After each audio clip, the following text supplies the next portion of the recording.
భారతదేశంలో ఒకనాడు రాజకీయవేత్తలు అనేక అంశాలని క్షుణ్ణంగా అధ్యయనం చేసేవారని, నీతి, న్యాయం, నిబద్ధతకు, క్రమశిక్షణకు మారుపేరుగా ఉండేవారని, త్యాగాలకి ముందుండేవారని, స్వాతంత్ర్యోద్యమంలో ఎన్నో త్యాగాలు చేసి జైలు శిక్ష అనుభవించి ఆ అనంతరం రాజకీయ జీవితంలో చాలా నిష్కలంకమైన కృషి చేశారని ప్రజలు భావించేవారు. కానీ కాలక్రమంలో ఆ పరిస్థితి మారుతూ వచ్చింది. ఈ రోజు రాజకీయాల్లో బడా వ్యాపారస్తులు, ఈజీగా డబ్బు సంపాదించిన వాళ్ళు, రియల్ ఎస్టేట్ వ్యాపారస్తులు, బెట్టింగ్లు ఇలాంటివి ప్రోత్సహించే వాళ్ళు, క్రిమినల్ కేసులు ఉన్నవాళ్ళు, కోటీశ్వర్లు, వీళ్ళు రాజకీయాలకు వచ్చిన తర్వాత సమస్యలపై అవగాహన చేసుకోవటం, సమస్యలను అర్థం చేసుకోవటం, వాటి పరిష్కార మార్గాల్ని ఆలోచించటం, తద్వారా ప్రజల్లో మార్పు తీసుకురావడానికి కృషి చేయటం, వారిని చైతన్యవంతులు చేయటం, ఈ కృషి తగ్గింది. దీనికి బదులు బూతులు మాట్లాడటం, తిట్టడం, ఘర్షణలు పడటం, దాడులు చేయటం, ఇళ్ల మీద దాడులు చేయటం, పార్టీ కార్యాలయాల మీద దాడులు చేయటం, ఇవి పెరుగుతూ ఉన్న పరిస్థితి. ముఖ్యంగా ఆంధ్రప్రదేశ్, తెలంగాణలో ఈ విష సంస్కృతి మరింత పెరిగింది. దానికి కారణం ఆంధ్రప్రదేశ్ లో 80% మంది శాసనసభ సభ్యులు క్రిమినల్ కేసుల్ని ఎదుర్కొంటున్నవాళ్ళు, 90% మంది కోటీశ్వరులుగా ఉన్న వాళ్ళు కొనసాగుతున్నారు. ఇక్కడ ఎన్నికల వ్యయం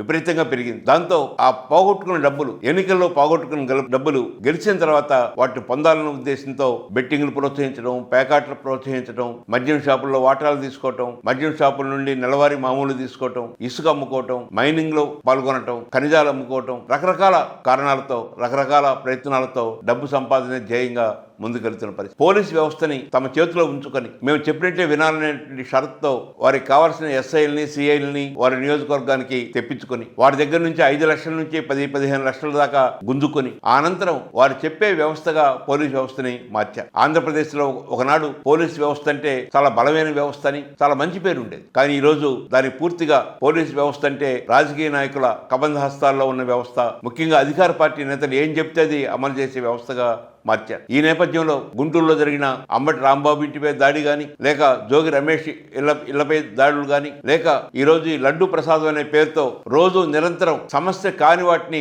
సమస్యలుగా మార్చి ప్రజలు వాటిని గురించి చర్చించుకునే విధంగా చూస్తున్న పరిస్థితిని చూస్తున్నాం. ఈ రాష్ట్రంలో గత 20 నెలలుగా మనం గమనిస్తే భూ పంజారాలు విపరీతంగా జరుగుతా ఉన్న పరిస్థితి. 99 పైసలకే వందలాది ఎకరాలు పెద్ద పెద్ద పారిశ్రామికవేత్తలకి కట్టబెట్టడం, లూలు సూపర్ మార్కెట్ లాంటి సంస్థలకి విజయవాడ నడిబొడ్డున పాత బస్టాండ్ ని, ఆర్టీసీ బస్టాండ్ 4.15 ఎకరాలని వారికి ఇవ్వడానికి ప్రయత్నం చేయటం, విశాఖపట్నంలో 13 ఎకరాలు బీచ్ పక్కన, సముద్రం పక్కన విలువైన భూమిని లూలు మార్కెట్ కి ఇవ్వడానికి ప్రయత్నం చేయటం, ఇలా అనేక సంస్థలకి డబ్బులు ఒకవైపు, పొలాలు ఒకవైపు పంజారం చేయటం, మరొక వైపున వారి దగ్గర నుంచి రాజకీయ లబ్ధి, ఆర్థిక లబ్ధి పొందడానికి ప్రయత్నం చేస్తున్న పరిస్థితి. మొత్తం ఆంధ్రప్రదేశ్ లోని ఇసుక మొత్తం ఈ రోజు అధికార పార్టీ నేతల కబంధ హస్తాల్లో ఇరుక్కుపోయి ఉంది. వీటిని ఎవరైనా ప్రశ్నిస్తే, తప్పని చెబితే వాళ్ళ ఇళ్లపై దాడులు చేయటం అనేది ఒక నిత్యకృత్యం అయిపోయింది. అది హక్కుగా భావిస్తున్నారు. తిడితే అది దాడులకు దావతీస్తుంది. దాడులకు చేసిన వారికి స్టేషన్ బెయిల్ ఇస్తున్నారు. తిట్టారనే నెపంతో వారిని జైలుకు పంపిస్తా ఉన్నారు. ప్రజలు ఇది గమనిస్తా ఉన్నారు. గత ప్రభుత్వం ఏ తప్పులు చేసిందో అదే తప్పుల్ని